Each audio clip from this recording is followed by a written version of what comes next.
ਅਗਲੀ ਖਬਰ ਦੇ ਵੱਲ ਵਧੀਏ ਮਿੰਟ ਜੀ। ਮੈਨੂੰ ਲੱਗਦਾ ਗੱਲ ਇੱਥੇ ਇਸੇ ਗੱਲ ਨਾਲ ਹੀ ਜਾ ਜੁੜਦੀ ਹੈ, ਕਿਉਂਕਿ ਮਾਨ ਨੇ ਕੇਂਦਰ ਨੂੰ ਦਿੱਤਾ ਠੋਕਵਾਂ ਜਵਾਬ। ਹਾਂਜੀ ਬਿਲਕੁਲ, ਮਾਨ ਨੇ ਜਿਹੜਾ ਕੇਂਦਰ ਨੂੰ ਠੋਕਵਾਂ ਜਵਾਬ ਦਿੱਤਾ ਨਹੀਂ, ਇਹਦੇ ਵਿੱਚ ਥੋੜਾ ਜਿਹਾ ਆਪਾਂ ਇੱਕ ਹੋਰ ਵੀ ਚੀਜ਼ ਜੋੜਦੇ ਨੇ। ਚਲੋ ਉਹ ਤਾਂ ਗੱਲ ਅਪਡੇਸ਼ਨ ਹੋ ਗਈ ਕਿ ਉਹ ਲੈਟਰ ਲਿਖਿਆ ਗਿਆ ਤੇ ਇਹਨਾਂ ਨੇ ਕੋਈ ਟਵੀਟ ਕਰ ਦਿੱਤਾ 3 ਲਾਈਨਾਂ ਦਾ ਉਹਦਾ ਸਿੱਟਾ, ਪਰ ਉਹ ਗਾਂ ਇਹਨਾਂ ਚੀਜ਼ਾਂ ਦੇ ਫਿਰ ਬਹੁਤ ਭਿਆਨਕ ਜਿਹੜੇ ਹੁੰਦੇ ਨਾ ਸਿੱਟੇ ਵੀ ਨਿਕਲਦੇ ਜਦੋਂ ਇਸ ਤਰ੍ਹਾਂ ਦੋ ਵੱਡੀਆਂ ਤਾਕਤਾਂ, ਕਿਉਂਕਿ ਦੋਨੇ ਤਾਕਤਾਂ ਨੇ ਨਾ, ਇੱਕ ਹੈਡ ਆਫ ਦਾ ਸਟੇਟ ਹੈ, ਇੱਕ ਹੈਡ ਆਫ ਦਾ ਗਵਰਨਮੈਂਟ ਹੈ, ਦੋ ਤਾਕਤਾਂ ਨੇ ਨਾ। ਸੋ ਦੋਨਾਂ ਦੇ ਕੋਲ ਆਪੋ ਆਪਣੀਆਂ ਕਹਿ ਲਓ ਕਿ ਸੰਵਿਧਾਨਕ ਸ਼ਕਤੀਆਂ ਨੇ, ਤਾਂ ਜਦੋਂ ਸ਼ਕਤੀਆਂ ਟਕਰਾਉਂਦੀਆਂ ਤਾਂ ਫਿਰ ਨਤੀਜਾ ਕੀ ਨਿਕਲਦਾ ਹੈ?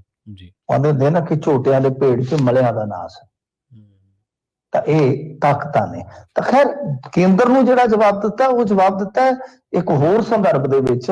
ਅਸਲ 'ਚ ਕੀ ਹੈ ਕਿ ਜਿਹੜਾ ਕੋਲਿਆਂ ਵਾਲਾ ਮਸਲਾ ਹੈ, ਕੋਲਿਆਂ ਵਾਲੇ ਕੋਈ ਪਿੰਡ ਦਾ ਮੈਂ ਜ਼ਿਕਰ ਨਹੀਂ ਕਰ ਰਿਹਾ, ਕਿ ਕੋਲਾ ਜਿਹੜਾ ਆਉਂਦਾ ਹੈ ਇਹ ਕੋਲਿਆਂ ਵਾਲਾ ਹੀ ਹੈ ਨਾ ਮਸਲਾ।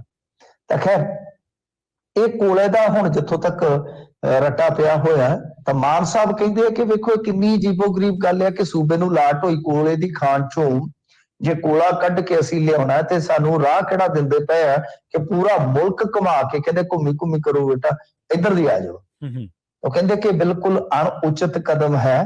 ਤੇ ਉਹਨਾਂ ਨੇ ਕਿਹਾ ਕਿ ਤੁਸੀਂ ਹਜ਼ੂਰ ਇੱਥੋਂ ਜਦੋਂ ਝੋਨਾ ਚੁੱਕਣਾ ਹੁੰਦਾ, ਮਾਲ ਗੱਡੀਆਂ, ਰੇਲ ਗੱਡੀਆਂ, ਮਾਲ ਗੱਡੀਆਂ, ਸਪੈਸ਼ਲ ਗੱਡੀਆਂ, ਪਤਾ ਨਹੀਂ ਕਿਆ ਕਿਆ ਭੇਜਦੇ ਹੋ, ਤੇ ਜੇ ਅਸੀਂ ਤੁਹਾਨੂੰ ਕਹੀਏ ਕਿ ਵਾਇਆ ਕਰਾਚੀ ਘੁੰਮ ਕੇ ਲੈ ਜਾਓ, ਇਹ ਚੰਗਾ?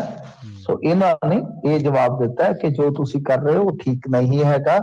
ਉਹਨਾਂ ਨੇ ਨਾਲ ਇਹ ਵੀ ਕਿਹਾ ਕਿ ਕਿੰਨੀ ਹੈਰਾਨੀ ਦੀ ਗੱਲ ਹੈ ਕਿ ਸਰਕਾਰ ਦਾ ਫਰਜ਼ ਲੋਕਾਂ ਦੀ ਭਲਾਈ ਕਰਨਾ ਹੁੰਦਾ, ਪਰ ਇਸ ਵੱਲੋਂ ਮਿੱਤਰਾਂ ਨੂੰ ਫਾਇਦਾ ਪਹੁੰਚਾਉਣ ਲਈ ਅਜਿਹੀਆਂ ਨੀਤੀਆਂ ਘੜੀਆਂ ਜਾ ਰਹੀਆਂ। ਕਿਹਦੇ ਵੱਲ ਇਸ਼ਾਰਾ ਕਰ ਰਹੇ ਸੀਗੇ? ਅਡਾਨੀ। ਉਹਨਾਂ ਨੇ ਨਾਮ ਹੀ ਲਿਆ, ਕਹਿੰਦੇ ਅਡਾਨੀ ਨੂੰ ਪੁੱਠਾ ਕਰ ਦਿਓ। ਪੁੱਠਾ ਇਹ ਨਾ ਸੋਚ ਲਿਓ ਕਿ ਉਹਦੀ ਧੌਣ ਥੱਲੇ ਕਰ ਦਿਓ, ਪੈਰ ਉੱਤੇ ਨੂੰ ਕਰ ਦਿਓ। ਉਹ ਕਹਿੰਦਾ ਕਿ ਅਡਾਨੀ ਦਾ ਨਾਮ ਪੁੱਠਾ ਕਰ ਦਿਓ, ਇੰਡੀਆ ਬਣ ਜਾਏਗਾ। India is Adani, Adani is India. ਅਸੀਂ ਇਹ ਡਾਇਲੋਗ ਇਹਨਾਂ ਨੇ ਤੁਹਾਨੂੰ ਪਤਾ ਹੀ ਹੈ, ਪੁਰਾਣਾ ਚੱਕ ਲਿਆ ਕਿਤੋਂ।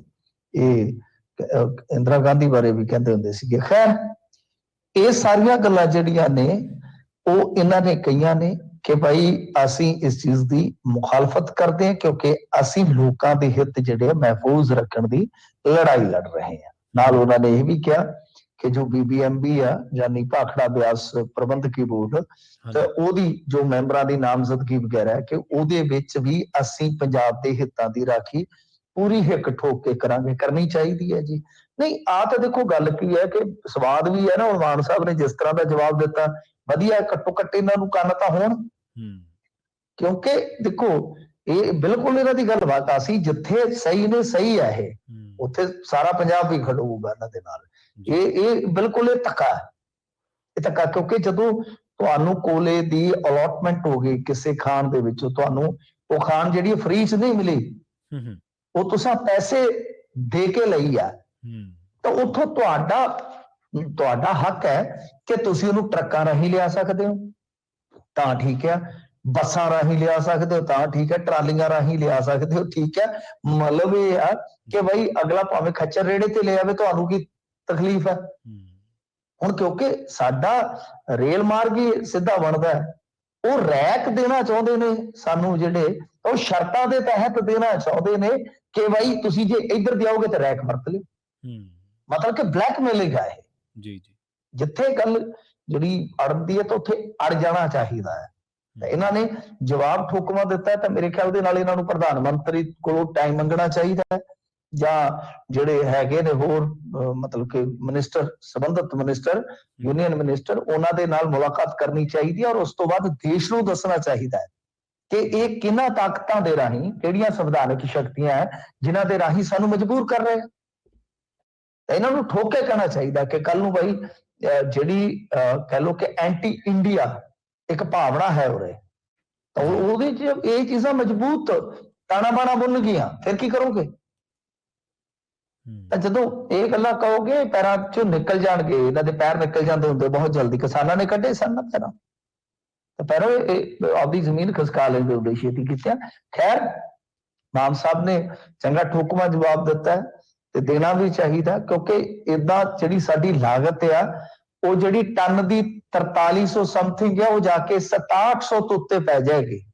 ਜੀ, ਜੀ। ਤੇ ਜਿਹੜਾ ਸਾਡਾ ਫੇਰਾ 4-5 ਦਿਨ ਚ ਇੱਥੇ ਪਹੁੰਚਦਾ ਹੋ ਜਾਂਦਾ ਹੈ, ਉਹਦੇ ਦਿਨ ਵੀ ਜਿਹੜੇ ਆ 2 ਹਫ਼ਤਿਆਂ ਤੋਂ ਉੱਪਰ ਲੱਗ ਸਕਦੇ, ਉੱਤੇ ਚਲੇ ਜਾ ਸਕਦੇ ਆ। ਹੂੰ। ਤਾਂ ਉਹਦੇ ਵਿੱਚ ਸਾਨੂੰ ਘਾਟਾ ਹੀ ਘਾਟਾ ਹੈ, ਔਰ ਇਹ ਗੱਲ ਜਿਹੜੀ ਆ ਉਹ ਅਸੀਂ ਕਈ ਮਹੀਨੇ ਪਹਿਲਾਂ ਦੇ ਚੁੱਕੀ ਜਾਂਦੇ ਆ। ਐਸਾ ਹੋ ਰਿਹਾ ਹੈ, ਐਸਾ ਹੋਏਗਾ। ਹੁਣ ਤੁਹਾਡੇ ਸਾਹਮਣੇ ਇਹ ਵੀ ਪਿੱਟ ਰਹੇ ਆ। ਗੱਲ ਇਹ ਹੈ ਕਿ ਉਹ ਆਂਦੇ ਹੁੰਦੇ ਨੇ, ਵੇਲੇ ਦੀ ਨਮਾਜ਼ ਕਵੇਲੇ ਦੀਆਂ ਟੱਕਰਾਂ, ਕਿ ਤੁਹਾਨੂੰ ਪਹਿਲਾਂ ਹੀ ਉਹ ਸਰਦੀ ਸ਼ੁਰੂ ਹੋਣ ਤੋਂ ਪਹਿਲਾਂ ਦੀ ਇਹ ਗੱਲ ਹੈ ਜਿਹੜੀ ਮੈਂ ਇੱਥੇ ਵੀ ਕੀਤੀ ਹੈ, ਹੋਰ ਵੀ ਮੰਚਾਂ ਤੇ ਕੀਤੀ ਹੈ। ਤੁਹਾਨੂੰ ਉਦੋਂ ਹੀ ਚਾਹੀਦਾ ਸੀਗਾ ਕਿ ਭਾਈ ਹੁਣ ਤੁਸੀਂ ਏਦਾਂ ਕਰ ਰਹੇ ਹੋ ਤੇ ਗਲਤ ਹੈ, ਤਾਂ ਕਿ ਹੁਣ ਨੂੰ ਮਾਮਲਾ ਨਿਬੜਿਆ ਹੁੰਦਾ। ਹੁਣ ਤੇ ਜਿਵੇਂ ਆਂਦੇ ਹੁੰਦੇ ਕਿ ਬੂਹੇ ਤੇ ਆਈ ਜੰਨ ਤੇ ਕੁੜੀ ਦੇ ਬਿਨੋ ਕੰਨ। ਗਾਂ ਹੁਣ ਸਾਡੀ ਕਣਕ ਜਿਹੜੀ ਇਹਨੂੰ ਪਾਣੀ ਦੀ ਜ਼ਰੂਰਤ ਪੈਣ ਲੱਗ ਪਈ ਹੈ, ਕਿਉਂਕਿ ਇੱਥੇ ਗਰਮੀ ਵੱਧ ਰਹੀ ਆ।